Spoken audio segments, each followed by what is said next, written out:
शुभागमन शुभागमन हुआ गुरु का शुभागमन। सुस्वागतम सुस्वागतम भक्त कहे गुरु सुस्वागतम। बड़े भाग्य से बड़े पुण्य से मिला गुरु का चातुर्मास। बड़े भाग्य से बड़े पुण्य से मिला गुरु का चातुर्मास। वर्षा योग में धर्म की वर्षा रचेगी एक स्वर्णिम इतिहास। महानुभाव, जैसा कि अभी आपको विदित हुआ कि हमारे यहाँ से प्रतियोगिता निकाली जाती है हर साल, और 2 प्रतियोगिताएं निकाली जाती हैं, एक जनवरी में और एक जुलाई में। और ये प्रतियोगिता भारत के 13 प्रांतों से भरकर आती है। 13 प्रांतों में ये प्रतियोगिता जाती है और वहाँ से भरकर आती है। सभी लोग स्वाध्याय करते हैं जो प्रारंभता से हमारे प्रतियोगिता को भर रहे हैं। 2010 से 15 सालों से जो प्रतियोगिता भर रहे हैं उनके 30 ग्रंथों का स्वाध्याय हो चुका है। निरंतर ऐसा स्वाध्याय जो करते हैं प्रतियोगिता के माध्यम से उनके ज्ञान का विकास होता रहता है। तो इस बार प्रतियोगिता निकाली गई थी श्रावकाचार संग्रह भाग 3। श्रावकाचार 36 श्रावकाचार हैं जिनको 4 भागों में संग्रहित किया गया है श्रावकाचार संग्रह के नाम से। तो यहाँ पर श्रावकाचार संग्रह 1, 2 की प्रतियोगिता पहले निकल चुकी थी। इस बार तीसरे भाग की प्रतियोगिता निकली थी जिसमें सभी लोगों ने 13 प्रांतों से प्रतियोगिता भर के आई है। प्रतियोगिता चेक हुई, लेकिन उसमें कुछ क्वेश्चन क्या 2-4 क्वेश्चन ऐसे क्वेश्चन डाल दिए जाते हैं जो घुमावदार होते हैं, जिसका आंसर आसानी से नहीं ढूंढ पाते हैं। आपका दिमाग उसमें जरूरी है लगाना, तभी उसका आंसर मिल पाता है। तो इस बार भी प्रतियोगिता तो सभी ने भरी, स्वाध्याय भी सभी ने किया और सभी ने बहुत अच्छा प्रयास किया और अच्छे से अच्छा प्रयास करके प्रतियोगिता भर के भेजी है।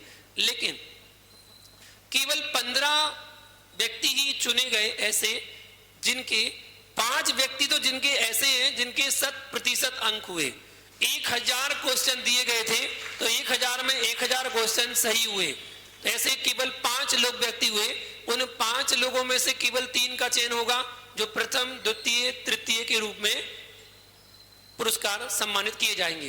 बाकी 2 जो होंगे उनको विशेष सांत्वना पुरस्कार में लिया जाएगा। और 10 व्यक्ति ऐसे हुए जिनकी केवल 1 मिस्टेक हुई है, ओनली 1 मिस्टेक, 1 मिस्टेक है, इसलिए उन 10 को सांत्वना पुरस्कार में यहां पर रखा जाएगा। तो सबसे पहले प्रथम पुरस्कार जिनको प्राप्त हुआ इस प्रतियोगिता का, उसका चयन हमारे अध्यक्ष जी के द्वारा हो रहा है। 5 लोगों की पर्ची है, उन 5 लोगों में से 1 नंबर तो सबके बराबर है अब, लेकिन चयन तो ड्रा द्वारा होगा। तो लकी ड्रा द्वारा उसका चयन हो रहा है कि इन 5 में से प्रथम पुरस्कार किसने प्राप्त किया है।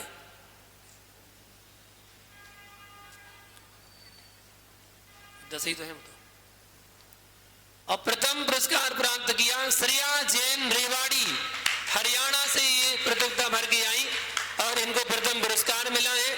इसी के साथ द्वितीय पुरस्कार का चयन, प्रतीक तुम भी आ जाओ, एक तुम निकालो, आ जाओ। द्वितीय पुरस्कार प्राप्त किया है श्रीमती नीलम जैन, पारोला, महाराष्ट्र।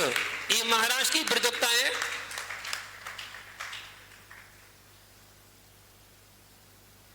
और ये तृतीय पुरस्कार में जिनका नाम निकला है वो है शिवानी जैन।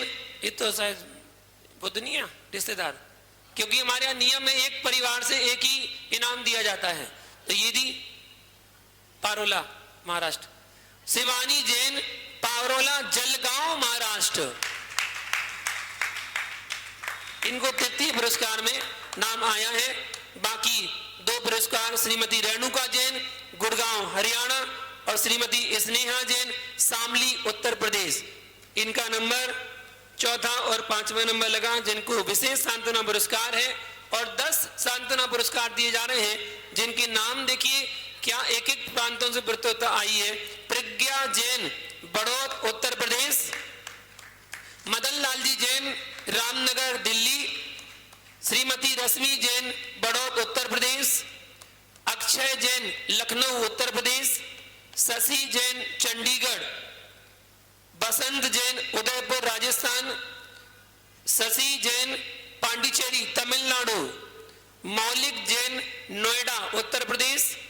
कविता आग्रेकर जी कारंजा महाराष्ट्र, मीना जैन जी अहमदाबाद गुजरात, इन लोगों ने सांत्वना पुरस्कार प्राप्त किया। सभी लोगों को मेरा बहुत बहुत मंगल आशीर्वाद है। ऐसे ही शास्त्र स्वाध्याय करते रहें, अपने ज्ञान की वृद्धि करते रहें और ज्ञान बढ़ाते रहें। इस बार जो नई प्रतियोगिता निकाली जा रही है वो पुरुषार्थ सिद्धि उपाय श्रावकों के लिए पढ़ने के लिए बहुत अच्छा ग्रंथ है, जिस पर पुरुषार्थ देशना नाम से आचार्य चर्याश्रमणी विशुद्ध सागर जी ने देशना दी है। उस ग्रंथ से ही ये प्रतियोगिता निकाली गई है। एक ग्रंथ पूरा आपको पढ़ना है, पूरे ग्रंथ का स्वाध्याय आपको करना पड़ेगा, तब जाके प्रतियोगिता आप भर पाएंगे। प्रतियोगिता शास्त्र पढ़ते जाइएगा, प्रतियोगिता भरते जाइएगा। 1000 क्वेश्चन उसमें दिए गए हैं और सबका आंसर एक ही ग्रंथ में है। बस एक ही ग्रंथ का स्वाध्याय आपको क्रम से करना है और क्रम से आपको उत्तर मिलते जाएंगे। स्वाध्याय का स्वाध्याय हो जाएगा और प्रतियोगिता की प्रतियोगिता भर जाएगी। ज्ञान की वृद्धि हो गई और लकी ड्रा में नाम आ गया तो इनाम भी मिल जाएगी, वरना आशीर्वाद तो हमारा है ही। जिन लोगों ने स्वाध्याय किया उनको आशीर्वाद, और जिन्होंने इस स्वाध्याय कराने में जिनने सहयोग किया उनको आशीर्वाद। हमारी दीदी के द्वारा ये प्रतियोगिता बनाई जाती है और एक एक अक्षर पढ़ के प्रतियोगिता बनाना होता है, तभी उसका आंसर बना पाएंगे। आप पढ़ेंगे, आप वो बनाते हैं, आपको भरना है तो पढ़ना आपको भी पड़ेगा, तभी आप प्रतियोगिता भर पाएंगे। तो उनको भी मेरा बहुत बहुत आशीर्वाद। निरंतर स्वाध्याय करते रहें और श्रावकों को करवाते रहें, ऐसी मंगल भावना के साथ। ओम नमः। सबको आशीर्वाद। एक बार हाथ जोड़े सभी लोग। ओम नमो अरिहंताणं,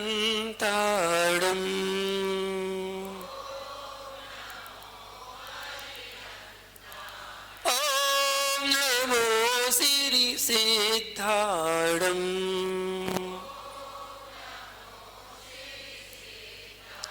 ओम नमो आयर्याणं,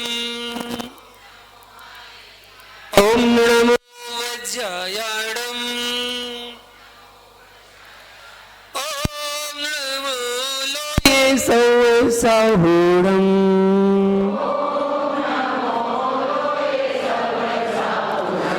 राजीमतिमिया प्रविहाय मोक्षे स्थितिं चकारा पुनरागमाया। सर्वेषु जीवेषु दया ददानस्, तम्ने मीनाथं प्रणमामि भक्त्या, तम्ने मीनाथं प्रणमामि भक्त्या। जय मुल्ला शांतिनाथ भगवान की, नेमिनाथ भगवान की, परम पूज्य गुरुदेव गणाचार्य श्री विराट सागर जी महामुनि राज की, चर्या सर्वण्याचार्य श्री विशुद्ध सागर जी महामुनि राज की, अहिंसा में विश्व धर्म की।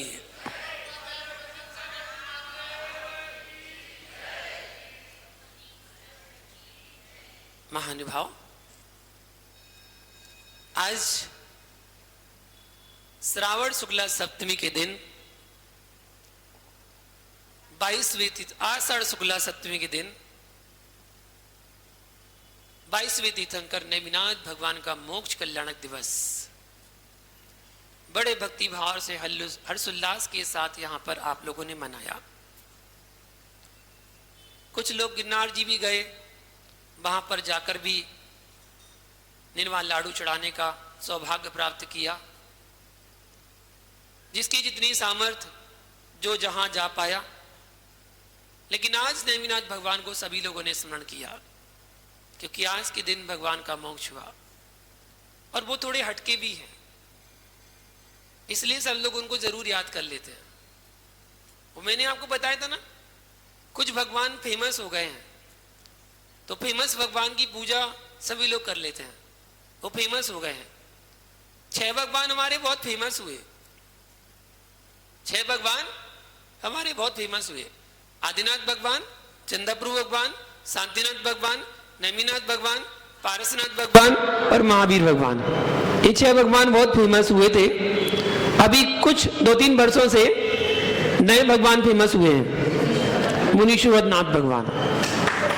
क्योंकि पहले लोगों को 2.5 या 7.5 परेशान नहीं करती थी, अभी कुछ ही दिनों से ज्यादा परेशान करने लगी है।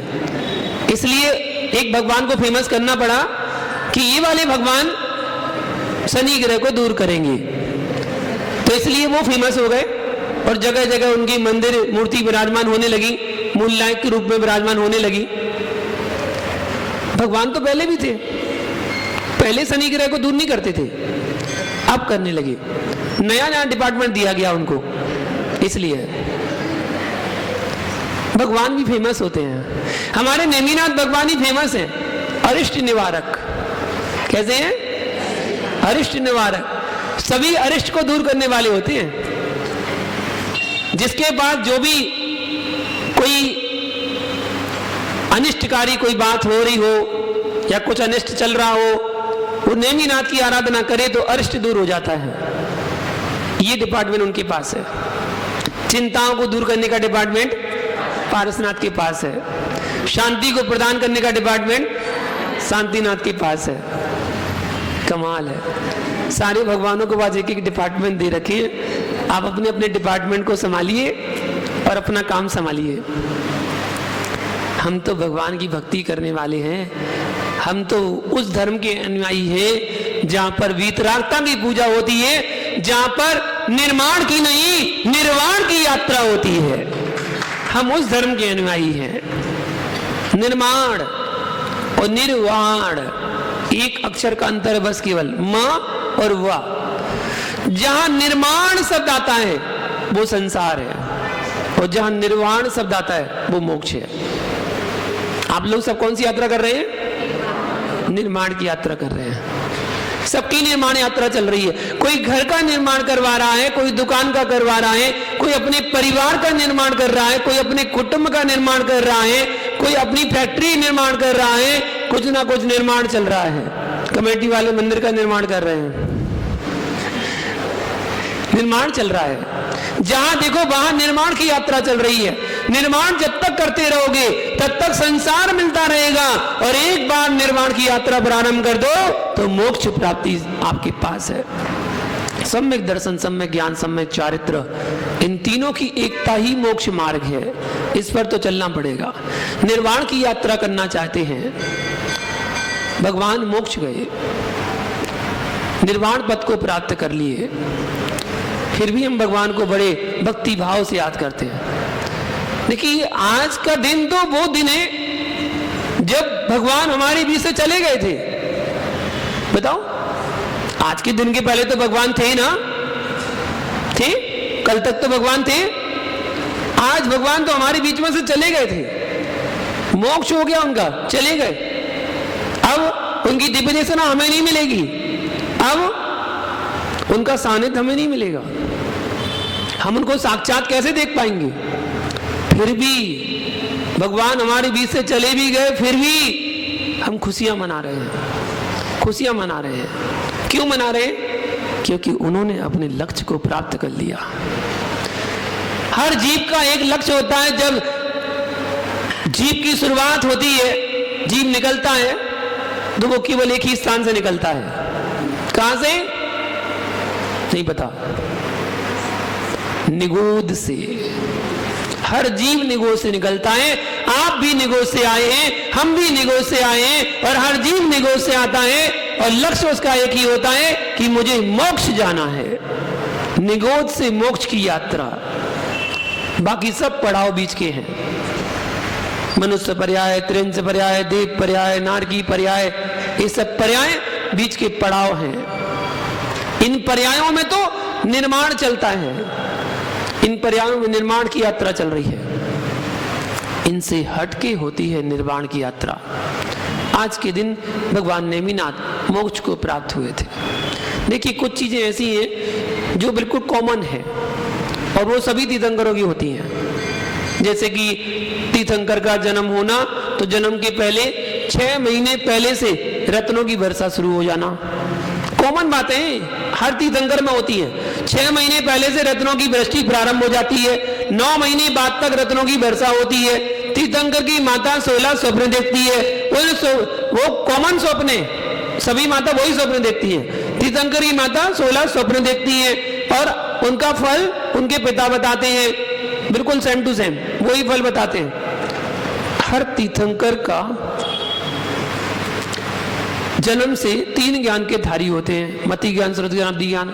8 साल की उम्र में अणुव्रतों को धारण कर लेते हैं। उसके बाद राज्य का उपभोग करते हैं, विवाह करते हैं। हर तीर्थंकर विवाह करते हैं। ये तो हुंडा अवसर्पणी काल का दोष रहा कि 5 तीर्थंकर बाल ब्रह्मचारी रह गए। हकीकत तो यही है। क्या रह गए? उसमें 2 तो करने गए थे, 2 तो करने गए थे, हो नहीं पाई। कौन से गए थे? और मल्लीनाथ। मल्लीनाथ का वर्णन आप लोगों ने नहीं पढ़ा होगा, लेकिन प्रमाण मिलता है। मल्लीनाथ भगवान और नेमिनाथ भगवान 2 तीर्थंकर ऐसे हुए जिनकी बारात तो निकली लेकिन विवाह शादी नहीं हो पाई है। कारण बना बीच में ही बैराग हो गया और वो दीक्षा को चल दिए बीच में। हर तीर्थंकर का जन्म अयोध्या में होता है, हर तीर्थंकर का मोक्ष सम्मेद शिखर में होता है। तीर्थंकर कभी बाल ब्रह्मचारी नहीं होते हैं। हर तीर्थंकर राज्य का उपभोग करता है, उसके बाद ही दीक्षा लेकर मोक्ष को प्राप्त करता है, ऐसा नियोग है। लेकिन ये हुंडा अवसर्पणी काल जिसमें हमने जन्म लिया और तीर्थंकरों ने जन्म लिया, ये अवसर्पणी काल ऐसा जो असंख्यात उस सर्पणी अवसर्पणी बीत जाने के बाद एक बार ऐसा आता है जिसमें अनहोनी घटनाएं घटती हैं, जो कभी ना होने हो ऐसी घटनाएं घटती हैं। तीर्थंकर की कभी पुत्रियां नहीं होती, कभी नहीं होती। इस बार हो गई आदिनाथ की, कभी नहीं होती, इस बार हो गई। तीर्थंकर अपनी मां के इकलौते बेटे होते हैं, बस इकलौते बेटे। और तीर्थंकर की मां अंतिम बार बच्चे को जन्म देती है, उसके बाद कभी मां नहीं बनती, कभी भी नहीं, किसी पर्याय में नहीं, किसी पर्याय में अंतिम बालक को जन्म देती है बस। उसके बाद मां बनती नहीं है। उसके बाद तो वो सीधी अपनी आयु पूरी करके देव पर्याय में जाती है, देव गति में देव बनती है और वहां से आके मनुष्य पर्याय में जन्म लेती है और यहाँ पुरुष पर्याय में आकर जन्म लेकर मुनि बन के मोक्ष चली जाती है, मां नहीं बनती। इसलिए तो मैं आपसे कहता हूं, कभी भगवान के पास आके हिम्मत कहा करो मेरी स्त्री पर्याय का छेदन हो जाए, मेरी स्त्री पर्याय का छेदन हो जाए, मत कहा करो। स्त्री पर्याय बुरी थोड़ी है। नारी नारी मत करो, नारी गुणों की खान, और नारी से ही तो उपजे हैं तीर्थंकर भगवान। नारी की बुराई मत करो, बड़ी खतरनाक है नारी, बुराई मत करो, वरना क्या पता रोटी खाने ना मिले कल से। नारी नारी निमित्त करो, नारी से ही तो जन्म लेते हैं तीर्थंकर भगवान। कभी मत कहो मेरी स्त्री पर्याय का छेदन हो जाए, छेदन हो जाए, छेदन हो जाए, कभी मत कहा करो। अब भी तो भगवान के पास आके बोले भगवान स्त्री पर्याय मिल जाए, स्त्री पर्याय मिल जाए, स्त्री पर्याय मिल जाए, अच्छे से बोला करो, स्त्री पर्याय मिल जाए। पूछो क्यों? क्यों भैया? जैसे आपने न्यूज़पेपर पढ़ा ना, न्यूज़पेपर होता है तो न्यूज़पेपर इतना बड़ा होता है, इतना बड़ा, और जब कोई कंपनी वाला ऐड देता ना, मान लो इतना बड़ा ऐड दिया उसने अपना, तो ऐड में मालूम क्या लिखता है वो? Free sale, free sale, free sale. कितने बड़े बड़े शब्दों में होता है, इतने बड़े बड़े शब्दों में free sale, free sale, free sale 3 बार लिखा रहता है। उसके बाद नीचे एक लाइन खींची रहती है और फिर लिखा रहता है कंडीशन अप्लाई। ऐसे होता है ना, कंडीशन अप्लाई। ऐड तो बड़ा बड़ा देते हैं और फिर नीचे बोलते हैं कंडीशन अप्लाई। ऐसे ही आप किया करो। आप भी तीर्थंकर भगवान के पास आके बोले भगवान स्त्री पर्याय मिल जाए, मिल जाए, मिल जाए, और फिर कहना कंडीशन अप्लाई। क्या कहना? Condition apply. हे भगवान तीर्थंकर की मां बनाना। क्या बनाना? तीर्थंकर की मां बनाना। बस अंतिम बार मां बनूंगी, उसके बाद कभी जीवन में मां नहीं बनूंगी और मेरा मोक्ष हो जाएगा। एक भाव बाद मनुष्य पर्याय में आके मुनि बन के मोक्ष चले जाएंगे बस। और ये भी कहते ना भगवान देखो ऐसा है, अगर तीर्थंकर की मां की डिमांड ज्यादा चल रही हो, हाँ डिमांड ज्यादा चलती ना, सभी लोग कहते हैं तीर्थंकर की मां बन जाए, तीर्थंकर की मां बन जाए, डिमांड ज्यादा चल रही हो, और वो सौभाग्य किसको मिलेगा? केवल 24 को, ओनली 24। पूरे 2.5 द्वीप में आप देखो जहां पर आप जन्म ले रहे हैं, वहां जहां 24 तीर्थंकर होने वाले हैं, वहां उसमें से 24 महिलाओं को सौभाग्य मिलेगा जो तीर्थंकर बालक को जन्म दे पाएंगी। डिमांड बहुत ज्यादा है, कहना भगवान डिमांड बहुत ज्यादा है, इसलिए काम करना, अगर तीर्थंकर की मां नहीं बना पाओ तो सची इंद्राणी बना देना। कौन सी? सची इंद्राणी। 100 धर्म की सची इंद्राणी बन जाओगे तो मालूम क्या होगा? एक भवतारी है, वहां से सीधी अपनी आयु पूरी करके मनुष्य पर्याय में आना और मुनि बन के मोक्ष। तीर्थंकर की मां को तो एक जन्म और लेना पड़ेगा, दीप पर्याय में जाना पड़ेगा, फिर आगे मनुष्य पर्याय लेगी। सची इंद्राणी तो डायरेक्ट पुरुष पर्याय में आके वो मोक्ष जाएगी। और एक 100 धर्मेंद्र के काल में 40 नील सचियों का मोक्ष होता है। इसलिए भैया कभी मत कहना मेरी स्त्री पर्याय का छेदन हो जाए। आप तो ये कहना हमें तो तीर्थंकर की मां बना देना या सची इंद्राणी बन जाऊं, बस मेरा काम हो गया। इनडायरेक्टली मांगो ना, डायरेक्ट नहीं दे रहे भगवान तो कोई बात नहीं, इनडायरेक्टली मांग लो, है ना। नेमिनाथ भगवान का आज निर्वाण कल्याणक महोत्सव मना रहे हैं। भगवान आज के दिन मोक्ष गए। कुछ भ्रांतियां मुझे ऐसा लगता है कि समाज में फैली हुई हैं, उसका कुछ निर्णय होना चाहिए। हो सकता है मैं भी कहीं गलत हूं, मुझे नहीं पता, लेकिन मेरा चिंतन कुछ कहता है कि आप लोग पढ़ते हैं कि नेमिनाथ भगवान की बारात निकली और बारात निकली तो उन्हें बैराग हुआ। बैराग किस कारण से हुआ? पशुओं की क्रंदन को सुनकर। पशु क्यों रो रहे थे वो? क्योंकि उनको बारात के लिए, बोलो ना, भोजन के लिए बांधा गया था। थोड़ा सा दिमाग लगाओ, थोड़ा सा विचार करो। जो 22वें तीर्थंकर बन के जन्म ले रहे हैं, अहिंसा का उद्घोष करने वाले हैं, अहिंसा धर्म का प्रचार करने वाले हैं, क्षत्रिय वंशज हैं, एक चींटी को मारने के लिए हिंसा मानते हैं, किसी के मन को कष्ट पहुंचाने में हिंसा मानते हैं, दूसरों को सताने में हिंसा मानते हैं। क्या उनकी बारात में मांसाहारी भोज करने वाले राजा आएंगे? क्या उनको भोजन कराया जाएगा? नहीं। समझो, थोड़ा सा विवेक लगाओ। पता नहीं किस भावुकता में किसने क्या किया। हमारा चिंतन है, देखो हो सकता है गलत हो, क्योंकि शास्त्र में तो कुछ भी लिखा है, पढ़ा है, तो जो आचार्यों ने लिखा उसको तो हम मान्य करते हैं, लेकिन जो विद्वानों ने लिखा है, विद्वान तो श्रावक हैं, विद्वान तो श्रावक हैं, श्रावक अपनी भाषा भी लिख सकते हैं। तो हमारा ऐसा चिंतन निकला कि ऐसा कैसे हो सकता है। हाँ, ये बात मैं मानने को तैयार हूं कि वो पशुओं की क्रंदन से, पशुओं के रोने की आवाज से उन्हें बैराग हुआ, ये तो मैं मानने तैयार हूं। लेकिन वो रो क्यों रहे थे, उस बात का जो कारण था वो कारण समझ में नहीं आया। प्रातः काल की वेला में सभी नगरवासी अपने जानवरों को जंगल की ओर चराने के लिए ले जाते हैं, और वो चराने के लिए लेके गए। दिन भर चराते हैं, घूमते फिरते अपना काम करते हैं, अपनी खेतीबाड़ी करते हैं, और शाम के वक्त उन अपने जानवरों को लेकर घर के लिए वापस आते हैं। वो सभी नगरवासी जिनके जानवर थे वो सब अपने जानवरों को लेकर वापस आ रहे थे। उसी समय बीच के मार्ग से नेमिनाथ की बारात निकल रही थी। वो बारात में बाधा उत्पन्न ना हो जाए इसलिए मार्ग के एक तरफ ही उन नगरवासी ने, जिन जिन के जानवर थे, उन्होंने अपनी लाठियों से बाड़ी बना दी। एक बाड़ी बना दी कि जानवर इधर उधर ना जाए, वरना बारात में बाधा उत्पन्न हो जाएगी। उन्होंने बाड़ी बना ली और बाड़ी बना के सारे पशुओं को छेक लिया, बंद कर लिया। छीका डालते ना, छीका डाल दिया, बंद कर दिया। अब जानवर परेशान हो रहे हैं, इधर उधर भाग रहे हैं, आवाज कर रहे हैं, चिल्ला रहे हैं। क्यों? क्योंकि उन्हें घर जाने से रोक दिया गया। वो घर जल्दी क्यों जाना चाहते थे? क्योंकि उनके बच्चे दिन भर से घर पर भूखे थे, उनको दूध पिलाना था। इसलिए वो बच्चे करुणामयी, वो जानवर करुणामयी आवाज को निकालते हैं, रोने की आवाज निकालते हैं कि मुझे जाने दो, मुझे निकलने दो, हमारे बच्चे भूखे हैं। और उनको निकलने नहीं दिया जा रहा था।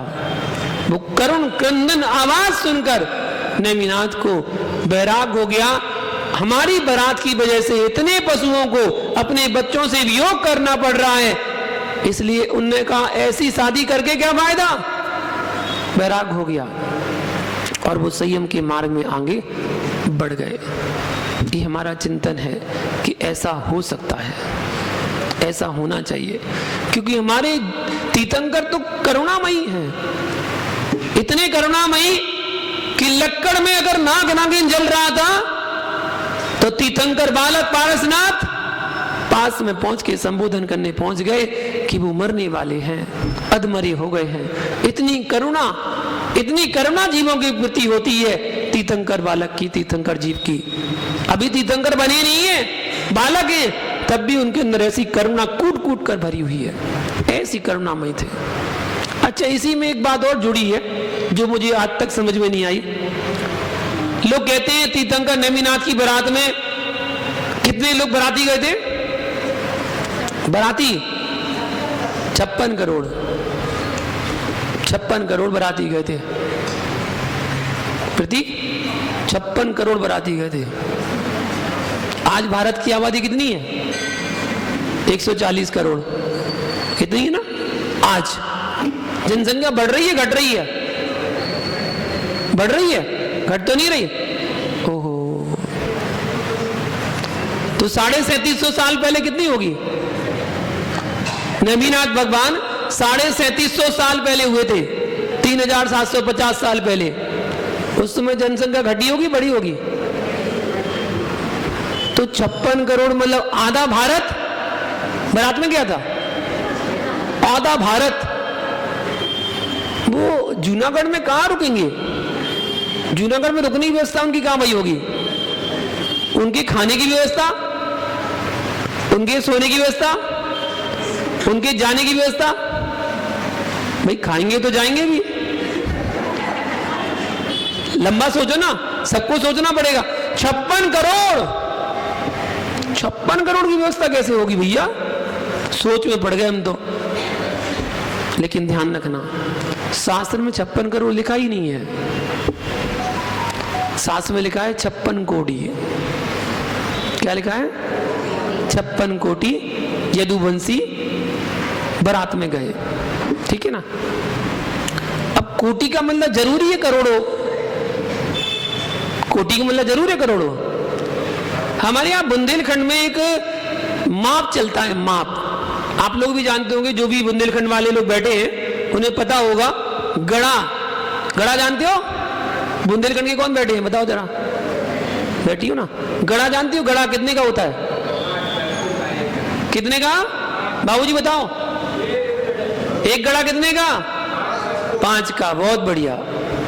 एक गड़ा बराबर 5 काउंटिंग होती है। हाथ में 5 चीज ली और 1 गड़ा, 2 गड़ा, 3 गड़ा, 4 गड़ा, 5 गड़ा, ऐसे करते हैं। उसको गिनते जाते 20 गड़ा हो गया मतलब 100, 25 गड़ा हो गया मतलब 125।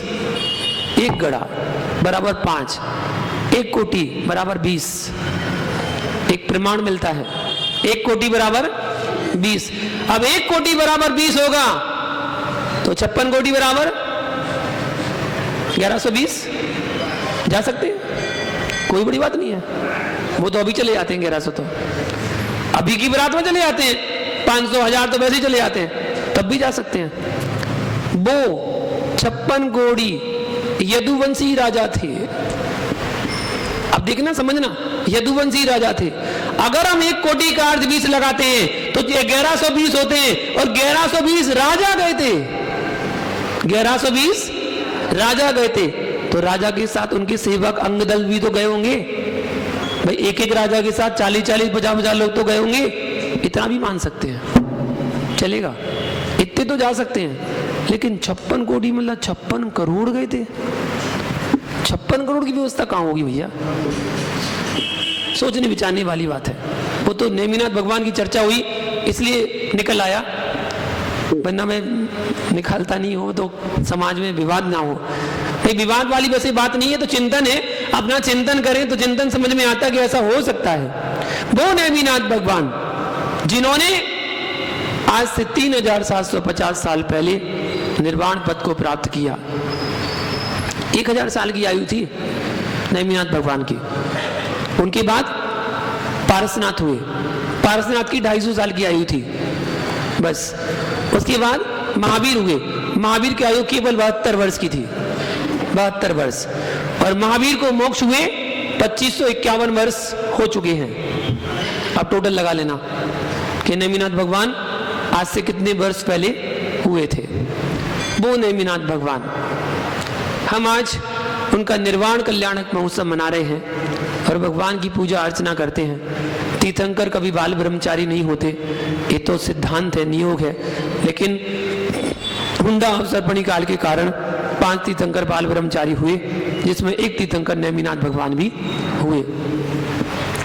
जो बाल ब्रह्मचारी रहे, जिन्होंने विवाह ही नहीं किया, विवाह के पहले ही वैराग को धारण कर लिया और वैराग को धारण करके संयम धारण करके मोक्ष मार्ग के लिए आगे बढ़ गए।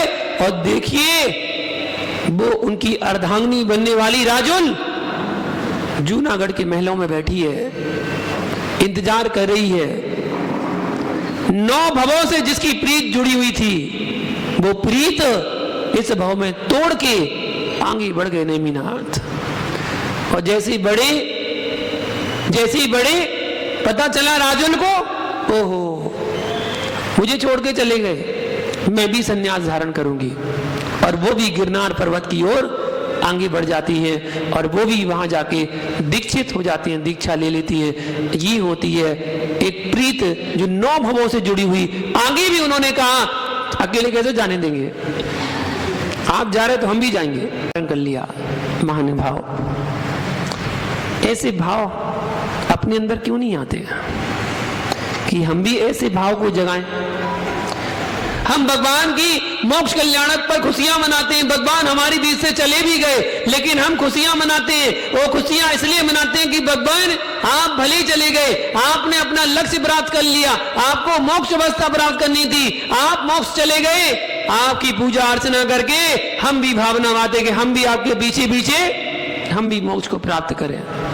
निर्वाल लाडू गोल होता है ना, गोल गोल, ऊपर से देखो तो गोल, बगल से देखो तो गोल, नीचे से देखो तो गोल, दाएं देखो तो गोल, चारों तरफ से देखो तो गोल। तीर्थंकर भगवान सबके लिए बराबर होते हैं। जैसे लड्डू सबके लिए बराबर होता है, वैसे तीर्थंकर भगवान सबके लिए बराबर ही होते हैं। ऊपर से खाओगे कैसा लगेगा, लड्डू को खाओगे कैसा लगेगा, नीचे से खाओगे तो, बगल से खाओगे तो, बगल से खाओगे तो, चारों तरफ से खाओगे तो मीठा ही लगेगा। वैसे तीर्थंकर की वाणी, चाहे वो त्रियंश हो, चाहे वो नारकी हो, चाहे वो देव हो और चाहे मनुष्य हो, सभी जीवों के लिए कल्याणकारी होती है। तीर्थंकर दिव्य ध्वनि सुनने आ नहीं पाते हैं, लेकिन उनके पास भी दिव्य ध्वनि पहुंच जाती है। जब उनका हितकारी कोई सम्य दृष्टि देव उनको संबोधन करने जाता है तो भगवान की वाणी का रसपान करा देता है कि क्यों यहाँ फंसे हुए हो, श्रद्धान करो, सम्यक को प्राप्त करो। संबोधन करने जाते हैं और जब समोसरण लगा है तो समोसरण में देव, त्रियंश और मनुष्य 3 गति के जीव तो बैठे हैं और सब जीवों को कौन सा उपदेश चल रहा है, मोक्ष मार्ग का।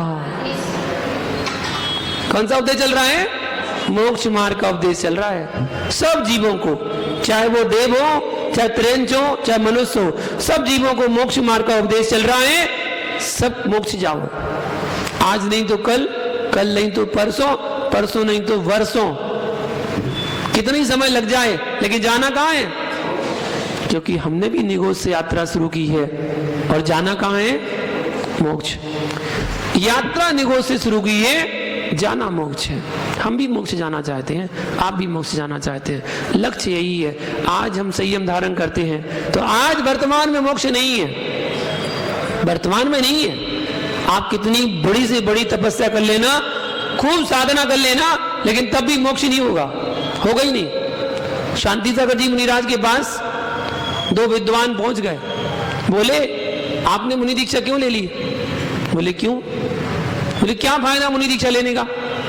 बोले क्यों, क्या बात है?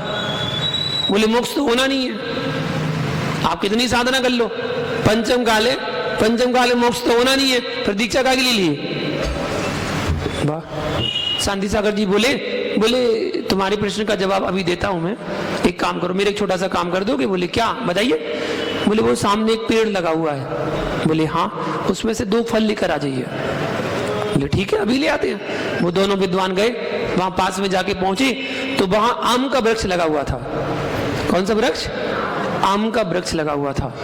महीना चल रहा था नवंबर दिसंबर का। अब नवंबर दिसंबर के महीने में आम आते हैं क्या?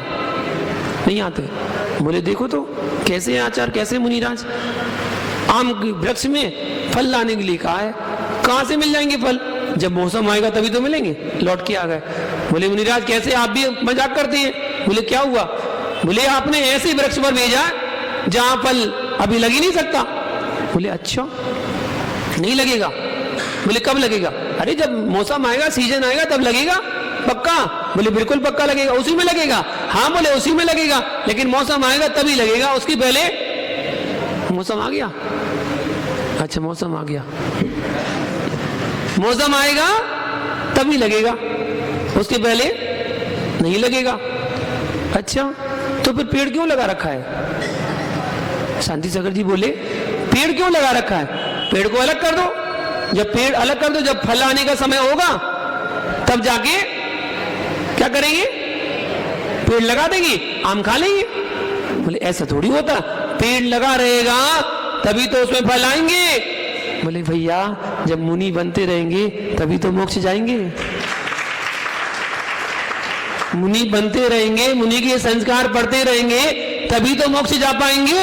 मोक्ष जाने के लिए मुनि तो बनते रहना चाहिए। बनते रहोगे तभी एक ना एक दिन ऐसा आएगा, मौसम आएगा, मौसम आएगा, चतुर्थ काल आएगा।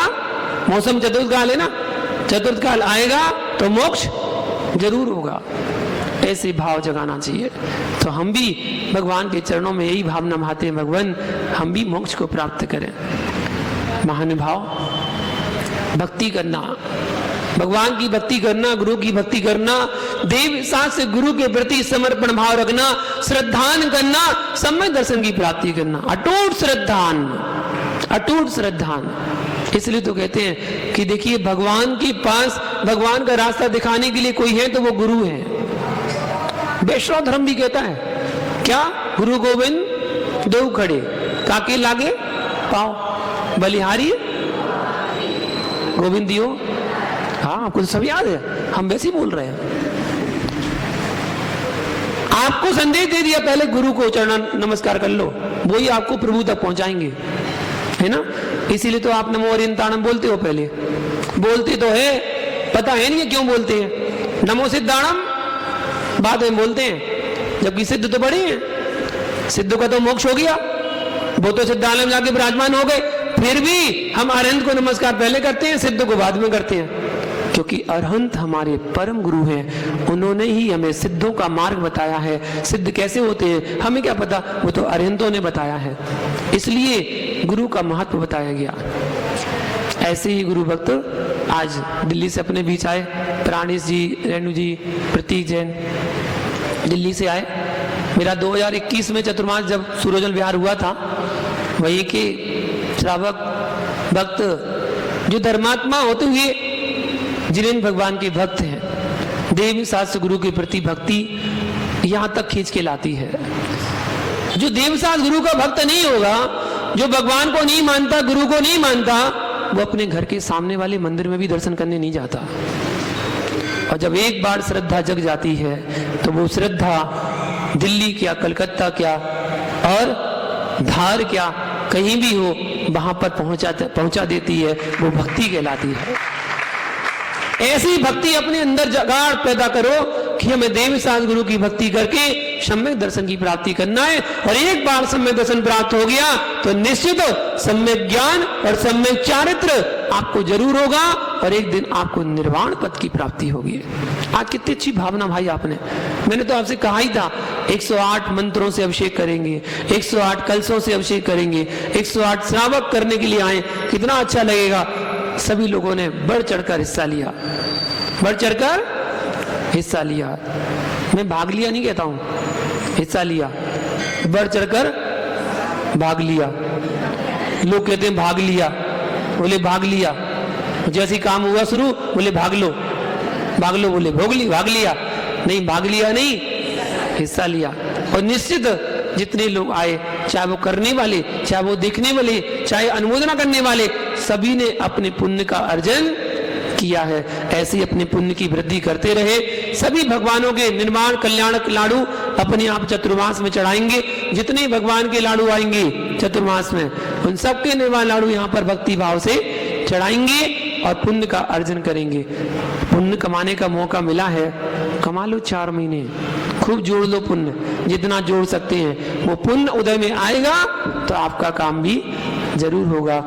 आए हुए भक्तों को सभी को बहुत बहुत मंगल आशीर्वाद। ऐसे ही अपने पुण्य की वृद्धि करें और अपने ज्ञान की वृद्धि करें इसी मंगल भावना के साथ। जय बोलो शांतिनाथ भगवान की, जय बोलो नेमिनाथ भगवान की। शुभागमन शुभागमन हुआ गुरु का शुभागमन। सुस्वागतम सुस्वागतम भक्त कहे गुरु सुस्वागतम। बड़े भाग्य से बड़े पुण्य से मिला गुरु का चातुर्मास। बड़े भाग्य से बड़े पुण्य से मिला गुरु का चातुर्मास। वर्षा योग में धर्म की वर्षा रचेगी एक स्वर्णिम इतिहास। महानुभाव, जैसा कि अभी आपको विदित हुआ कि हमारे यहाँ से प्रतियोगिता निकाली जाती है हर साल, और 2 प्रतियोगिताएं निकाली जाती हैं, जनवरी में और एक जुलाई में। और ये प्रतियोगिता भारत के 13 प्रांतों से भरकर आती है। 13 प्रांतों में ये प्रतियोगिता जाती है और वहाँ से भरकर आती है। सभी लोग स्वाध्याय करते हैं। जो प्रारंभता से हमारे प्रतियोगिता को भर रहे हैं, 2010 से 15 सालों से जो प्रतियोगिता भर रहे हैं, उनके 30 ग्रंथों का स्वाध्याय हो चुका है। निरंतर ऐसा स्वाध्याय जो करते हैं प्रतियोगिता के माध्यम से उनके ज्ञान का विकास होता रहता है। तो इस बार प्रतियोगिता निकाली गई थी श्रावकाचार संग्रह भाग 3। श्रावकाचार 36 श्रावकाचार हैं, जिनको 4 भागों में संग्रहित किया गया है श्रावकाचार संग्रह के नाम से। तो यहाँ पर श्रावकाचार संग्रह 1, 2 की प्रतियोगिता पहले निकल चुकी थी। इस बार तीसरे भाग की प्रतियोगिता निकली थी, जिसमें सभी लोगों ने 13 प्रांतों से प्रतियोगिता भर के आई है। प्रतियोगिता चेक हुई, लेकिन उसमें कुछ क्वेश्चन क्या 2-4 क्वेश्चन ऐसे क्वेश्चन डाल दिए जाते हैं जो घुमावदार होते हैं, जिसका आंसर आसानी से नहीं ढूंढ पाते हैं। आपका दिमाग उसमें जरूरी है लगाना, तभी उसका आंसर मिल पाता है। तो इस बार भी प्रतियोगिता तो सभी ने भरी, स्वाध्याय भी सभी ने किया और सभी ने बहुत अच्छा प्रयास किया और अच्छे से अच्छा प्रयास करके प्रतियोगिता भर के भेजी है। लेकिन केवल 15 व्यक्ति ही चुने गए ऐसे, जिनके 5 व्यक्ति तो जिनके ऐसे हैं जिनके 100% अंक हुए। 1000 क्वेश्चन दिए गए थे तो 1000 में 1000 क्वेश्चन सही हुए। तो ऐसे केवल 5 लोग व्यक्ति हुए। उन 5 लोगों में से केवल 3 का चयन होगा, जो प्रथम, द्वितीय, तृतीय के रूप में पुरस्कार सम्मानित किए जाएंगे। बाकी 2 जो होंगे उनको विशेष सांत्वना पुरस्कार में लिया जाएगा। और 10 व्यक्ति ऐसे हुए जिनकी केवल 1 मिस्टेक हुई है, ओनली 1 मिस्टेक, 1 मिस्टेक है, इसलिए उन 10 को सांत्वना पुरस्कार में यहां पर रखा जाएगा। तो सबसे पहले प्रथम पुरस्कार जिनको प्राप्त हुआ इस प्रतियोगिता का, उसका चयन हमारे अध्यक्ष जी के द्वारा हो रहा है। 5 लोगों की पर्ची है, उन 5 लोगों में से एक नंबर तो सबके बराबर है, अब लेकिन चयन तो ड्रा द्वारा होगा। तो लकी ड्रा द्वारा उसका चयन हो रहा है कि इन 5 में से प्रथम पुरस्कार किसने प्राप्त किया है।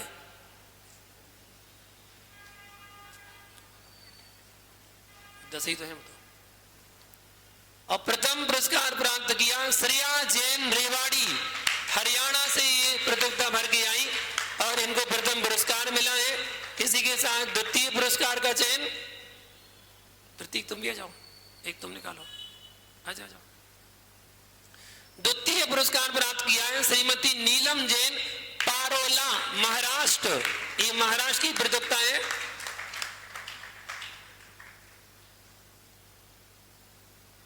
और ये तृतीय पुरस्कार में जिनका नाम निकला है वो है शिवानी जैन। ये तो शायद बुधनिया रिश्तेदार, क्योंकि हमारे यहाँ नियम में एक परिवार से एक ही इनाम दिया जाता है। तो ये दी पारोला महाराष्ट्र, शिवानी जैन पारोला जलगांव महाराष्ट्र, इनको तृतीय पुरस्कार में नाम आया है। बाकी 2 पुरस्कार श्रीमती रेणुका जैन गुड़गांव हरियाणा और श्रीमती स्नेहा जैन शामली उत्तर प्रदेश, इनका नंबर 4था और 5वां नंबर लगा, जिनको विशेष सांत्वना पुरस्कार है। और 10 सांत्वना पुरस्कार दिए जा रहे हैं, जिनके नाम देखिए क्या एक एक प्रांतों से प्रतियोगिता आई है। प्रज्ञा जैन बड़ौद उत्तर प्रदेश, मदन लाल जी जैन रामनगर दिल्ली, श्रीमती रश्मि जैन बड़ौद उत्तर प्रदेश, अक्षय जैन लखनऊ उत्तर प्रदेश, शशि जैन चंडीगढ़, बसंत जैन उदयपुर राजस्थान, शशि जैन पांडिचेरी तमिलनाडु, मौलिक जैन नोएडा उत्तर प्रदेश, कविता आग्रेकर जी कारंजा महाराष्ट्र, मीना जैन जी अहमदाबाद गुजरात, इन लोगों ने सांत्वना पुरस्कार प्राप्त किया। सभी लोगों को मेरा बहुत बहुत मंगल आशीर्वाद है। ऐसे ही शास्त्र स्वाध्याय करते रहें, अपने ज्ञान की वृद्धि करते रहें और ज्ञान बढ़ाते रहें। इस बार जो नई प्रतियोगिता निकाली जा रही है वो पुरुषार्थ सिद्धि उपाय श्रावकों के लिए पढ़ने के लिए बहुत अच्छा ग्रंथ है, जिस पर पुरुषार्थ देशना नाम से आचार्य चर्याश्रमणी विशुद्ध सागर जी ने देशना दी है। उस ग्रंथ से ही ये प्रतियोगिता निकाली गई है। एक ग्रंथ पूरा आपको पढ़ना है, पूरे ग्रंथ का स्वाध्याय आपको करना पड़ेगा, तब जाके प्रतियोगिता आप भर पाएंगे। प्रतियोगिता शास्त्र पढ़ते जाइएगा, प्रतियोगिता भरते जाइएगा। 1000 क्वेश्चन उसमें दिए गए हैं और सबका आंसर एक ही ग्रंथ में है। बस एक ही ग्रंथ का स्वाध्याय आपको क्रम से करना है और क्रम से आपको उत्तर मिलते जाएंगे। स्वाध्याय का स्वाध्याय हो जाएगा और प्रतियोगिता की प्रतियोगिता भर जाएगी। ज्ञान की वृद्धि हो गई और लकी ड्रा में नाम आ गया तो इनाम भी मिल जाएगी। वरना आशीर्वाद तो हमारा है ही। जिन लोगों ने स्वाध्याय किया उनको आशीर्वाद, और जिन्होंने इस स्वाध्याय कराने में जिनने सहयोग किया उनको आशीर्वाद। हमारी दीदी के द्वारा ये प्रतियोगिता बनाई जाती है और एक एक अक्षर पढ़ के प्रतियोगिता बनाना होता है, तभी उसका आंसर बना पाएंगे। आप पढ़ेंगे, आप वो बनाते हैं, आपको भरना है तो पढ़ना आपको भी पड़ेगा, तभी आप प्रतियोगिता भर पाएंगे। तो उनको भी मेरा बहुत बहुत आशीर्वाद। निरंतर स्वाध्याय करते रहें और श्रावकों को करवाते रहें, ऐसी मंगल भावना के साथ। ओम नमः। सबको आशीर्वाद। एक बार हाथ जोड़े सभी लोग। ओम नमो अरिहंताणं,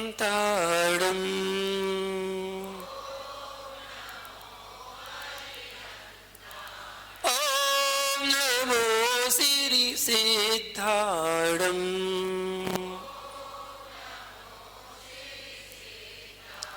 ओम नमो आयर्याणं, ओम नमो वज्रायाणं, ओम नमो लोये सौसाहूणं,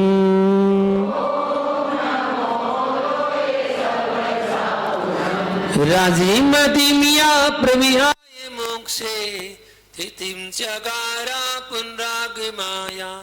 सर्वेषु जीवेषु दया ददानस् तं नेमिनाथं प्रणमामि भक्त्या, तं नेमिनाथं प्रणमामि भक्त्या। जय बोलो मुल्ला शांतिनाथ भगवान की, नेमिनाथ भगवान की, परम पूज्य गुरुदेव गणाचार्य श्री विराट सागर जी महामुनि राज की, चर्या सर्वणी आचार्य श्री विशुद्ध सागर जी महामुनि राज की, अहिंसा में विश्व धर्म की।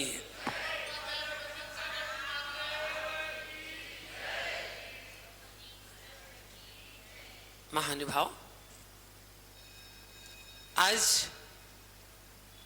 श्रावण शुक्ला सप्तमी के दिन 22वें तिथि, आषाढ़ शुक्ला सप्तमी के दिन 22वें तीर्थंकर नेमिनाथ भगवान का मोक्ष कल्याणक दिवस बड़े भक्ति भाव से हर्षोल्लास के साथ यहाँ पर आप लोगों ने मनाया। कुछ लोग गिरनार जी भी गए, वहां पर जाकर भी निर्वाल लाडू चढ़ाने का सौभाग्य प्राप्त किया। जिसकी जितनी सामर्थ्य जो जहां जा पाया। लेकिन आज नेमिनाथ भगवान को सभी लोगों ने स्मरण किया, क्योंकि आज के दिन भगवान का मोक्ष हुआ और वो थोड़े हटके भी हैं, इसलिए सब लोग उनको जरूर याद कर लेते हैं। वो मैंने आपको बताया था ना, कुछ भगवान फेमस हो गए हैं तो फेमस भगवान की पूजा सभी लोग कर लेते हैं, वो फेमस हो गए हैं। 6 भगवान हमारे बहुत फेमस हुए, 6 भगवान हमारे बहुत फेमस हुए। आदिनाथ भगवान, चंद्रप्रभु भगवान, शांतिनाथ भगवान, नेमिनाथ भगवान, पारसनाथ भगवान और महावीर भगवान, ये 6 भगवान बहुत फेमस हुए थे। अभी कुछ 2-3 वर्षों से नए भगवान फेमस हुए हैं, मुनीश्वरनाथ भगवान, क्योंकि पहले लोगों को 2.5 या 7.5 परेशान नहीं करती थी, अभी कुछ ही दिनों से ज्यादा परेशान करने लगी है। इसलिए एक भगवान को फेमस करना पड़ा कि ये वाले भगवान शनि ग्रह को दूर करेंगे, तो इसलिए वो फेमस हो गए और जगह जगह उनकी मंदिर मूर्ति विराजमान होने लगी, मूल नायक के रूप में विराजमान होने लगी। भगवान तो पहले भी थे, पहले शनि ग्रह को दूर नहीं करते थे, अब करने लगे, नया नया डिपार्टमेंट दिया गया उनको, इसलिए भगवान भी फेमस होते हैं। हमारे नेमिनाथ भगवान ही फेमस हैं, अरिष्ट निवारक। कैसे हैं? अरिष्ट निवारक, सभी अरिष्ट को दूर करने वाले होते हैं। जिसके बाद जो भी कोई अनिष्टकारी कोई बात हो रही हो या कुछ अनिष्ट चल रहा हो, वो नेमिनाथ की आराधना करे तो अरिष्ट दूर हो जाता है। ये डिपार्टमेंट उनके पास है। चिंताओं को दूर करने का डिपार्टमेंट पारसनाथ के पास है। शांति को प्रदान करने का डिपार्टमेंट शांतिनाथ के पास है। कमाल है, सारे भगवानों को आज एक एक डिपार्टमेंट दे रखे हैं। आप अपने अपने डिपार्टमेंट को संभालिए और अपना काम संभालिए। हम तो भगवान की भक्ति करने वाले हैं, हम तो उस धर्म के अनुयायी हैं जहां पर वीतरागता की पूजा होती है, जहां पर निर्माण की नहीं निर्वाण की यात्रा होती है। हम उस धर्म के अनुयायी हैं। निर्माण और निर्वाण एक अक्षर का अंतर है बस, केवल म और वा। जहां निर्माण शब्द आता है वो संसार है, और जहां निर्वाण शब्द आता है वो मोक्ष है।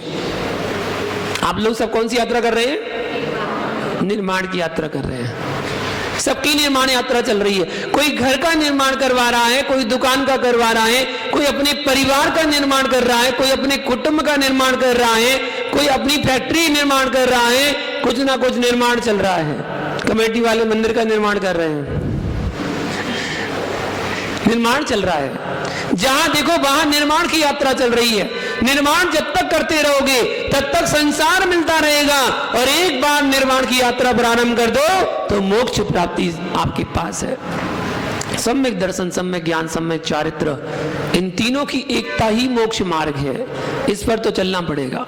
निर्वाण की यात्रा करना चाहते हैं, भगवान मोक्ष गए, निर्वाण पद को प्राप्त कर लिए, फिर भी हम भगवान को बड़े भक्ति भाव से याद करते हैं। देखिए आज का दिन तो वो दिन है जब भगवान हमारे बीच से चले गए थे। बताओ, आज के दिन के पहले तो भगवान थे ना? थे? कल तक तो भगवान थे। आज भगवान तो हमारे बीच में से चले गए थे, मोक्ष हो गया उनका, चले गए। अब उनकी दिव्य दर्शन हमें नहीं मिलेगी, अब उनका सानिध्य हमें नहीं मिलेगा। हम उनको साक्षात कैसे देख पाएंगे? फिर भी भगवान हमारे बीच से चले भी गए, फिर भी हम खुशियां मना रहे हैं, खुशियां मना रहे हैं। क्यों मना रहे हैं? क्योंकि उन्होंने अपने लक्ष्य को प्राप्त कर लिया। हर जीव का एक लक्ष्य होता है। जब जीव की शुरुआत होती है, जीव निकलता है तो वो केवल एक ही स्थान से निकलता है। कहां से? नहीं पता। निगोद से। हर जीव निगोद से निकलता है। आप भी निगोद से आए हैं, हम भी निगोद से आए हैं, और हर जीव निगोद से आता है, और लक्ष्य उसका एक ही होता है कि मुझे मोक्ष जाना है। निगोद से मोक्ष की यात्रा। बाकी सब पड़ाव बीच के हैं। मनुष्य पर्याय, त्रिंच पर्याय, देव पर्याय, नारकी पर्याय, ये सब पर्याय बीच के पड़ाव हैं। इन पर्यायों में तो निर्माण चलता है, इन पर्यायों में निर्माण की यात्रा चल रही है, इनसे हटके होती है निर्वाण की यात्रा। आज के दिन भगवान नेमिनाथ मोक्ष को प्राप्त हुए थे। देखिए कुछ चीजें ऐसी हैं जो बिल्कुल कॉमन है और वो सभी तीर्थंकरों की होती हैं। जैसे कि तीर्थंकर का जन्म होना, तो जन्म के पहले 6 महीने पहले से रत्नों की वर्षा शुरू हो जाना, कॉमन बातें हर तीर्थंकर में होती है। 6 महीने पहले से रत्नों की वृष्टि प्रारंभ हो जाती है, 9 महीने बाद तक रत्नों की वर्षा होती है। तीर्थंकर की माता 16 स्वप्न देखती है, वो कॉमन स्वप्न, सभी माता वही स्वप्न देखती है। तीर्थंकर की माता 16 स्वप्न देखती है और उनका फल उनके पिता बताते हैं, बिल्कुल सेम टू सेम वही फल बताते हैं। हर तीर्थंकर का जन्म से 3 ज्ञान के धारी होते हैं, मति ज्ञान, श्रुति ज्ञान, बुद्धि ज्ञान। 8 साल की उम्र में अणुव्रतों को धारण कर लेते हैं, उसके बाद राज्य का उपभोग करते हैं, विवाह करते हैं। हर तीर्थंकर विवाह करते हैं। ये तो हुंडा अवसर्पणी काल का दोष रहा कि 5 तीर्थंकर बाल ब्रह्मचारी रह गए। हकीकत तो यही है, क्या रह गए? उसमें 2 तो करने गए थे, 2 तो करने गए थे, हो नहीं पाई। कौन से गए थे? और मल्लीनाथ। मल्लीनाथ का वर्णन आप लोगों ने नहीं पढ़ा होगा, लेकिन प्रमाण मिलता है। मल्लीनाथ भगवान और नेमिनाथ भगवान 2 तीर्थंकर ऐसे हुए जिनकी बारात तो निकली लेकिन विवाह शादी नहीं हो पाई। कारण बना बीच में ही बैराग हो गया और वो दीक्षा को चल दिए बीच में।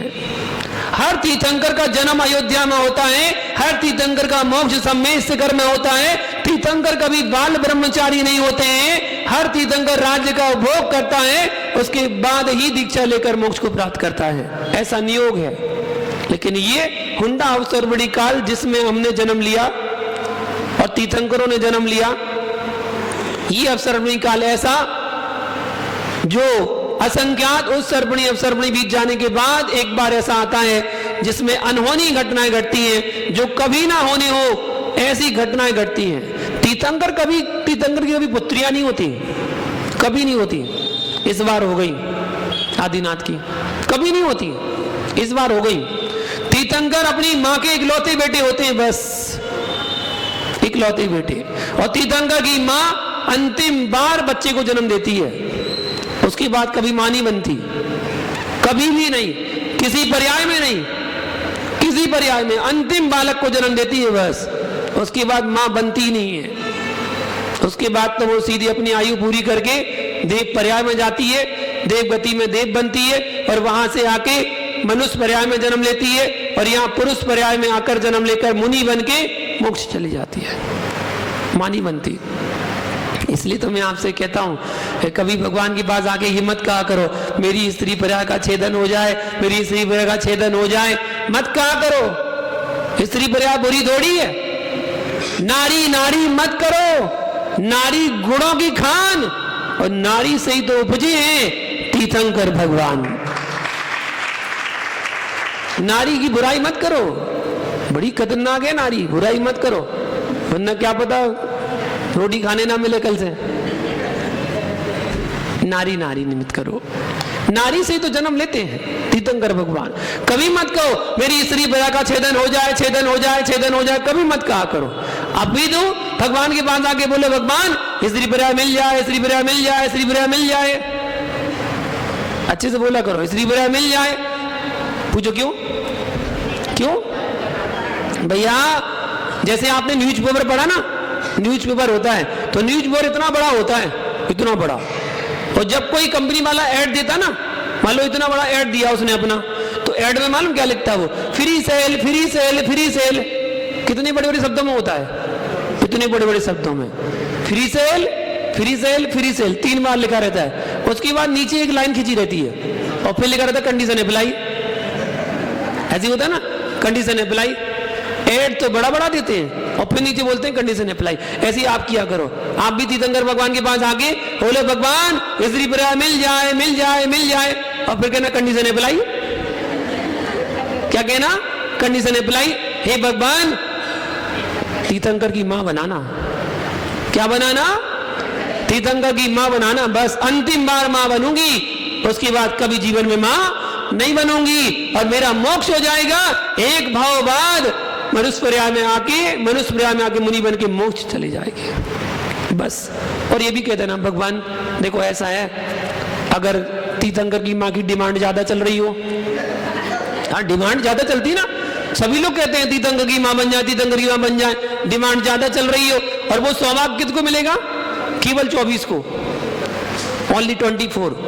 पूरे 2.5 द्वीप में आप देखो, जहां पर आप जन्म ले रहे हैं, वहां जहां 24 तीर्थंकर होने वाले हैं, वहां उसमें से 24 महिलाओं को सौभाग्य मिलेगा जो तीर्थंकर बालक को जन्म दे पाएंगी। डिमांड बहुत ज्यादा है, कहना भगवान डिमांड बहुत ज्यादा है, इसलिए काम करना, अगर तीर्थंकर की मां नहीं बना पाओ तो सची इंद्राणी बना देना।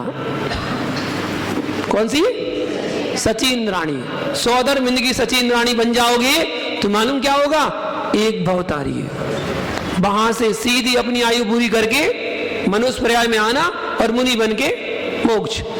तीर्थंकर की मां को तो एक जन्म और लेना पड़ेगा, दीप पर्याय में जाना पड़ेगा, फिर आगे मनुष्य पर्याय लेगी। सची इंद्राणी तो डायरेक्ट पुरुष पर्याय में आके मोक्ष जाएगी। और एक 100 धर्मेंद्र के काल में 40 नील सचियों का मोक्ष होता है। इसलिए भैया कभी मत कहना मेरी स्त्री पर्याय का छेदन हो जाए, आप तो ये कहना हमें तो तीर्थंकर की मां बना देना या सची इंद्राणी बन जाऊं, बस मेरा काम हो गया। इनडायरेक्टली मांगो ना, डायरेक्ट नहीं दे रहे भगवान तो कोई बात नहीं, इनडायरेक्टली मांग लो, है ना। नेमिनाथ भगवान का आज निर्वाण कल्याणक महोत्सव मना रहे हैं। भगवान आज के दिन मोक्ष गए। कुछ भ्रांतियां मुझे ऐसा लगता है कि समाज में फैली हुई हैं, उसका कुछ निर्णय होना चाहिए। हो सकता है मैं भी कहीं गलत हूं, मुझे नहीं पता, लेकिन मेरा चिंतन कुछ कहता है कि आप लोग पढ़ते हैं कि नेमिनाथ भगवान की बारात निकली, और बारात निकली तो उन्हें बैराग हुआ। बैराग किस कारण से हुआ? पशुओं की क्रंदन को सुनकर। पशु क्यों रो रहे थे वो? क्योंकि उनको बारात के लिए, बोलो ना, भोजन के लिए बांधा गया था। थोड़ा सा दिमाग लगाओ, थोड़ा सा विचार करो। जो 22वें तीर्थंकर बन के जन्म ले रहे हैं, अहिंसा का उद्घोष करने वाले हैं, अहिंसा धर्म का प्रचार करने वाले हैं, क्षत्रिय वंशज हैं, एक चींटी को मारने के लिए हिंसा मानते हैं, किसी के मन को कष्ट पहुंचाने में हिंसा मानते हैं, दूसरों को सताने में हिंसा मानते हैं। क्या उनकी बारात में मांसाहारी भोज करने वाले राजा आएंगे? क्या उनको भोजन कराया जाएगा? नहीं। समझो, थोड़ा सा विवेक लगाओ। पता नहीं किस भावुकता में किसने क्या किया। हमारा चिंतन है, देखो हो सकता है गलत हो, क्योंकि शास्त्र में तो कुछ भी लिखा है, पढ़ा है, तो जो आचार्यों ने लिखा उसको तो हम मान्य करते हैं, लेकिन जो विद्वानों ने लिखा है, विद्वान तो श्रावक हैं, विद्वान तो श्रावक हैं, श्रावक अपनी भाषा भी लिख सकते हैं। तो हमारा ऐसा चिंतन निकला कि ऐसा कैसे हो सकता है। हाँ, ये बात मैं मानने को तैयार हूं कि वो पशुओं की क्रंदन से, पशुओं के रोने की आवाज से उन्हें बैराग हुआ, ये तो मैं मानने तैयार हूं, लेकिन वो रो क्यों रहे थे, उस बात का जो कारण था वो कारण समझ में नहीं आया। प्रातः काल की वेला में सभी नगरवासी अपने जानवरों को जंगल की ओर चराने के लिए ले जाते हैं, और वो चराने के लिए लेके गए। दिन भर चराते हैं, घूमते फिरते अपना काम करते हैं, अपनी खेतीबाड़ी करते हैं, और शाम के वक्त उन अपने जानवरों को लेकर घर के लिए वापस आते हैं।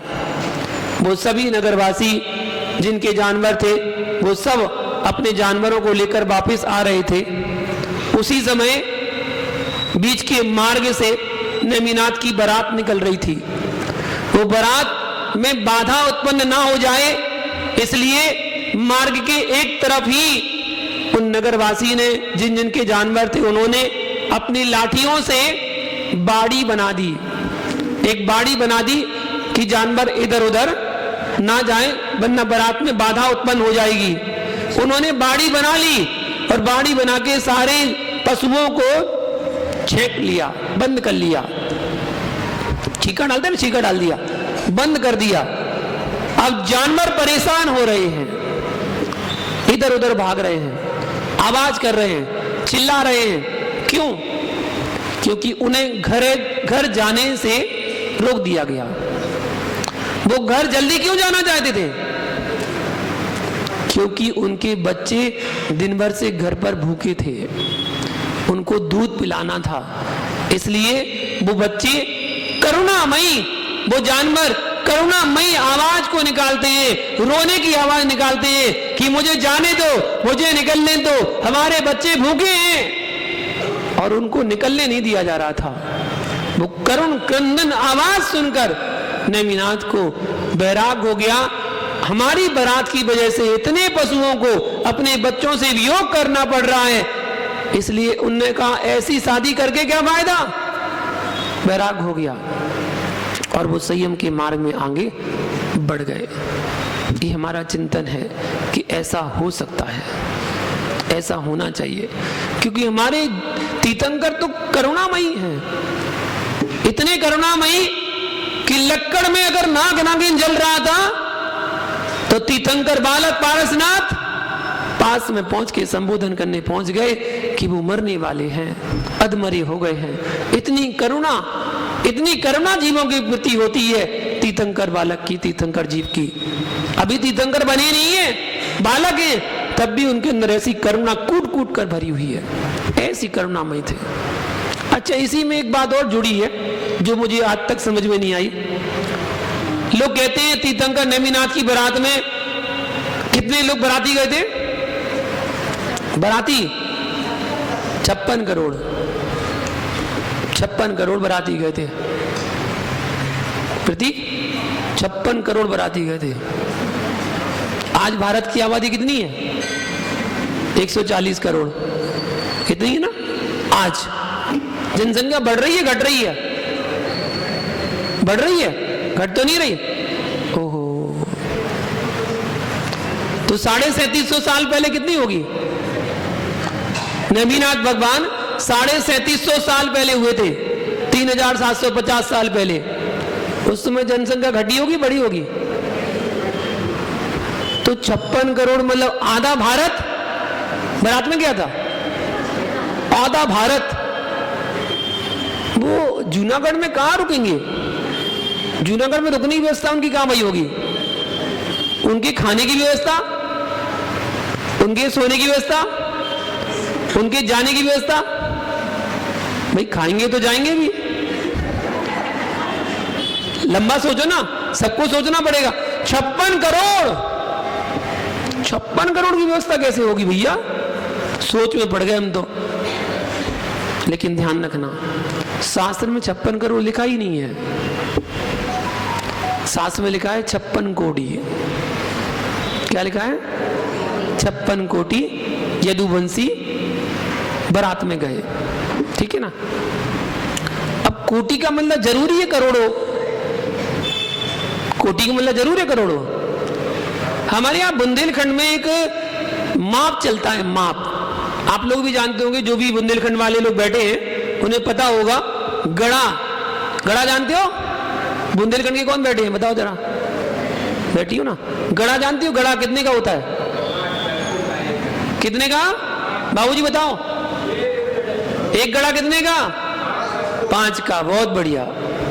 एक गड़ा बराबर 5 काउंटिंग होती है। हाथ में 5 चीज ली और 1 गड़ा, 2 गड़ा, 3 गड़ा, 4 गड़ा, 5 गड़ा, ऐसे करते हैं। उसको गिनते जाते 20 गड़ा हो गया मतलब 100, 25 गड़ा हो गया मतलब 125। 1 गड़ा बराबर 5, 1 कोटि बराबर 20। एक प्रमाण मिलता है, 1 कोटि बराबर 20। अब 1 कोटि बराबर 20 होगा तो 56 कोटि बराबर 1120। जा सकते हैं, कोई बड़ी बात नहीं है। वो तो अभी चले जाते हैं 1100, तो अभी की बारात में चले जाते हैं। 500 1000 तो वैसे ही चले जाते हैं, तब भी जा सकते हैं। वो 56 कोड़ी यदुवंशी राजा थे। अब देखना समझना, यदुवंशी राजा थे। अगर हम 1 कोटि का अर्थ 20 लगाते हैं तो 1120 होते हैं, और 1120 राजा गए थे, 1120 राजा गए थे। तो राजा के साथ उनके सेवक अंगदल भी तो गए होंगे भाई, एक राजा के साथ 40-40, 50-50 लोग तो गए होंगे। इतना भी मान सकते हैं, चलेगा, इतने तो जा सकते हैं। लेकिन 56 कोटि मतलब 56 करोड़ गए थे। 56 करोड़ की व्यवस्था कहाँ होगी भैया? सोचने विचारने वाली बात है। वो तो नेमिनाथ भगवान की चर्चा हुई इसलिए निकल आया, वरना मैं निकालता नहीं हो तो समाज में विवाद ना हो। विवाद वाली वैसे बात नहीं है, तो चिंतन है, अपना चिंतन करें तो चिंतन समझ में आता कि ऐसा हो सकता है। वो नेमिनाथ भगवान जिन्होंने आज से 3750 साल पहले निर्वाण पद को प्राप्त किया। 1000 साल की आयु थी नेमिनाथ भगवान की। उनके बाद पारसनाथ हुए, पारसनाथ की 250 साल की आयु थी बस। उसके बाद महावीर हुए, महावीर की आयु केवल 72 वर्ष की थी, 72 वर्ष। और महावीर को मोक्ष हुए 2551 वर्ष हो चुके हैं। अब टोटल लगा लेना कि नेमिनाथ भगवान आज से कितने वर्ष पहले हुए थे। वो नेमिनाथ भगवान, हम आज उनका निर्वाण कल्याणक महोत्सव मना रहे हैं और भगवान की पूजा अर्चना करते हैं। तीर्थंकर कभी बाल ब्रह्मचारी नहीं होते, ये तो सिद्धांत है, नियोग है। लेकिन हुंडा अवसर्पणी काल के कारण 5 तीर्थंकर बाल ब्रह्मचारी हुए, जिसमें एक तीर्थंकर नेमिनाथ भगवान भी हुए। जो बाल ब्रह्मचारी रहे, जिन्होंने विवाह ही नहीं किया, विवाह के पहले ही वैराग को धारण कर लिया और वैराग को धारण करके संयम धारण करके मोक्ष मार्ग के लिए आगे बढ़ गए। और देखिए वो उनकी अर्धांगिनी बनने वाली राजुल जूनागढ़ के महलों में बैठी है, इंतजार कर रही है। 9 भवों से जिसकी प्रीत जुड़ी हुई थी, वो प्रीत इस भव में तोड़ के आगे बढ़ गए नेमिनाथ। और जैसे ही बड़े पता चला राजुल को, ओहो मुझे छोड़ के चले गए, मैं भी संन्यास धारण करूंगी। और वो भी गिरनार पर्वत की ओर आगे बढ़ जाती है और वो भी वहां जाके दीक्षित हो जाती हैं, दीक्षा ले लेती है। ये होती है एक प्रीत जो 9 भवों से जुड़ी हुई। आगे भी उन्होंने कहा अकेले कैसे जाने देंगे, आप जा रहे तो हम भी जाएंगे। कर लिया महानुभाव। ऐसे भाव अपने अंदर क्यों नहीं आते कि हम भी ऐसे भाव को जगाएं? हम भगवान की मोक्ष कल्याणक पर खुशियां मनाते हैं। भगवान हमारी बीच से चले भी गए, लेकिन हम खुशियां मनाते हैं। वो खुशियां इसलिए मनाते हैं कि भगवान आप भले चले गए, आपने अपना लक्ष्य प्राप्त कर लिया, आपको मोक्ष अवस्था प्राप्त करनी थी, आप मोक्ष चले गए। आपकी पूजा अर्चना करके हम भी भावना माते कि हम भी आपके पीछे पीछे हम भी मोक्ष को प्राप्त करें। निर्वाल लाडू गोल होता है ना, गोल गोल, ऊपर से देखो तो गोल, बगल से देखो तो गोल, नीचे से देखो तो गोल, दाएं देखो तो गोल, चारों तरफ से देखो तो गोल। तीर्थंकर भगवान सबके लिए बराबर होते हैं। जैसे लड्डू सबके लिए बराबर होता है, वैसे तीर्थंकर भगवान सबके लिए बराबर ही होते हैं। ऊपर से खाओगे कैसा लगेगा? लड्डू को खाओगे कैसा लगेगा? नीचे से खाओगे तो, बगल से खाओगे तो, बगल से खाओगे तो, चारों तरफ से खाओगे तो मीठा ही लगेगा। वैसे तीर्थंकर की वाणी, चाहे वो त्रियंश हो, चाहे वो नारकी हो, चाहे वो देव हो और चाहे मनुष्य हो, सभी जीवों के लिए कल्याणकारी होती है। तीर्थंकर दिव्य ध्वनि सुनने आ नहीं पाते हैं, लेकिन उनके पास भी दिव्य ध्वनि पहुंच जाती है। जब उनका हितकारी कोई सम्य दृष्टि देव उनको संबोधन करने जाता है तो भगवान की वाणी का रसपान करा देता है कि क्यों यहाँ फंसे हुए हो, श्रद्धान करो, सम्यक को प्राप्त करो। संबोधन करने जाते हैं। और जब समोसरण लगा है तो समोसरण में देव, त्रियंश और मनुष्य 3 गति के जीव तो बैठे हैं। और सब जीवों को कौन सा उपदेश चल रहा है? मोक्ष मार्ग का। कौन सा उपदेश चल रहा है? मोक्ष मार्ग का उपदेश चल रहा है सब जीवों को, चाहे वो देव हो, चाहे त्रियंश हो, चाहे मनुष्य हो, सब जीवों को मोक्ष मार्ग का उपदेश चल रहा है। सब मोक्ष जाओ, आज नहीं तो कल, कल नहीं तो परसों, परसों नहीं तो वर्षों, कितना ही समय लग जाए, लेकिन जाना कहाँ है? क्योंकि हमने भी निगोज से यात्रा शुरू की है और जाना कहाँ है? मोक्ष। यात्रा निगोज से शुरू की है, जाना मोक्ष है। हम भी मोक्ष जाना चाहते हैं, आप भी मोक्ष जाना चाहते हैं, लक्ष्य यही है। आज हम संयम धारण करते हैं तो आज वर्तमान में मोक्ष नहीं है, वर्तमान में नहीं है। आप कितनी बड़ी से बड़ी तपस्या कर लेना, खूब साधना कर लेना, लेकिन तब भी मोक्ष नहीं होगा, होगा ही नहीं। शांति सागर जी मुनिराज के पास दो विद्वान पहुंच गए, बोले आपने मुनि दीक्षा क्यों ले ली? बोले क्यों? बोले क्या फायदा मुनि दीक्षा लेने का? बोले क्यों, क्या बात है? बोले मोक्ष तो होना नहीं है, आप कितनी साधना कर लो, पंचम काले मोक्ष तो होना नहीं है, फिर दीक्षा काहे के लिए लिए? वाह। शांति सागर जी बोले तुम्हारे प्रश्न का जवाब अभी देता हूं मैं, एक काम करो, मेरे एक छोटा सा काम कर दोगे? बोले क्या, बताइए। बोले वो सामने एक पेड़ लगा हुआ है। बोले हाँ, उसमें से 2 फल लेकर आ जाइए। बोले ठीक है, अभी ले आते हैं। वो दोनों विद्वान गए, वहां पास में जाके पहुंचे तो वहां आम का वृक्ष लगा हुआ था।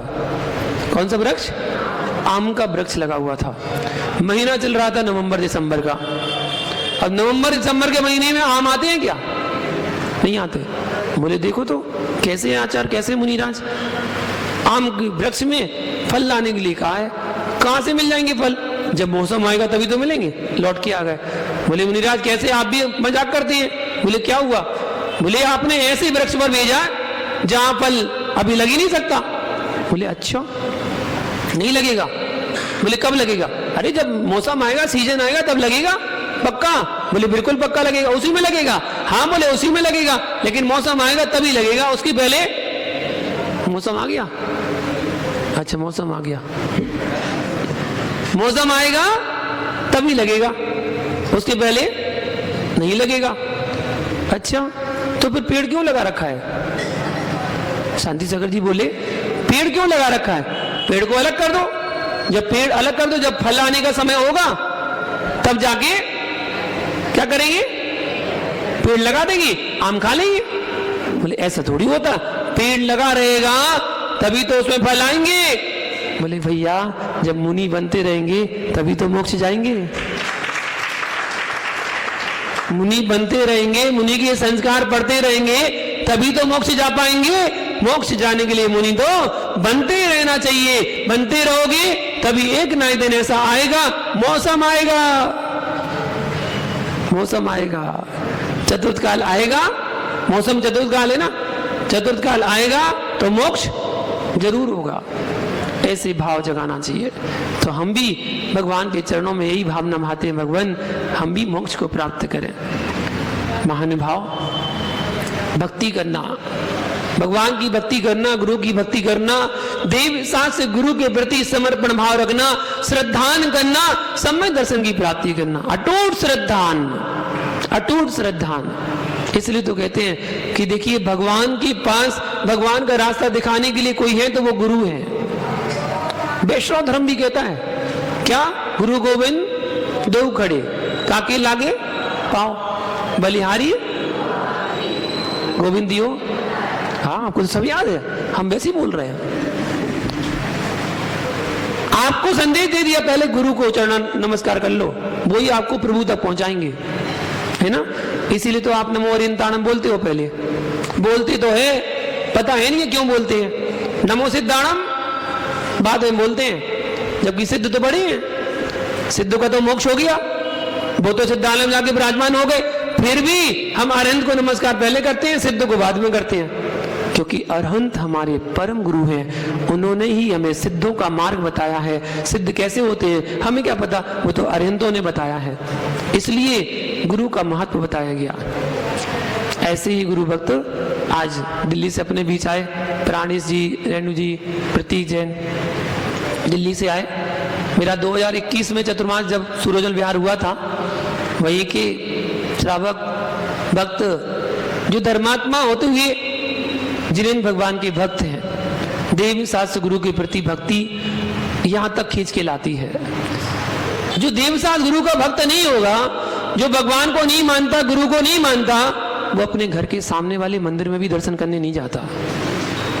और जब एक बार श्रद्धा जग जाती है तो वो श्रद्धा दिल्ली क्या, कलकत्ता क्या और धार क्या, कहीं भी हो वहां पर पहुंचा देती है। वो भक्ति कहलाती है। ऐसी भक्ति अपने अंदर जगाड़ पैदा करो कि हमें देव साज गुरु की भक्ति करके सम्यक दर्शन की प्राप्ति करना है। और एक बार सम्यक दर्शन प्राप्त हो गया तो निश्चित सम्यक ज्ञान और सम्यक चारित्र आपको जरूर होगा और एक दिन आपको निर्वाण पद की प्राप्ति होगी। आज कितनी अच्छी भावना भाई आपने, मैंने तो आपसे कहा ही था 108 मंत्रों से अभिषेक करेंगे, 108 कलशों से अभिषेक करेंगे, 108 श्रावक करने के लिए आए, कितना अच्छा लगेगा। सभी लोगों ने बढ़ चढ़कर हिस्सा लिया, बढ़ चढ़कर हिस्सा लिया। मैं भाग लिया नहीं कहता हूं, हिस्सा लिया, बढ़ चढ़कर भाग लिया। लोग कहते हैं भाग लिया, बोले भाग लिया, जैसे काम हुआ शुरू बोले भाग लो, भाग लो, बोले भाग लिया नहीं, भाग लिया नहीं, हिस्सा लिया। और निश्चित जितने लोग आए, चाहे वो करने वाले, चाहे वो देखने वाले, चाहे अनुमोदना करने वाले, सभी ने अपने पुण्य का अर्जन किया है। ऐसे ही अपने पुण्य की वृद्धि करते रहे। सभी भगवानों के निर्माण कल्याणक लाडू अपने आप चतुर्मास में चढ़ाएंगे। जितने भगवान के लाडू आएंगे चतुर्मास में, उन सबके निर्माण लाडू यहाँ पर भक्ति भाव से चढ़ाएंगे और पुण्य का अर्जन करेंगे। पुण्य कमाने का मौका मिला है, कमा लो 4 महीने, खूब जोड़ लो पुण्य, जितना जोड़ सकते हैं। वो पुण्य उदय में आएगा तो आपका काम भी जरूर होगा। आए हुए भक्तों को सभी को बहुत बहुत मंगल आशीर्वाद। ऐसे ही अपने पुण्य की वृद्धि करें और अपने ज्ञान की वृद्धि करें इसी मंगल भावना के साथ। जय बोलो शांतिनाथ भगवान की, जय बोलो नेमिनाथ भगवान की।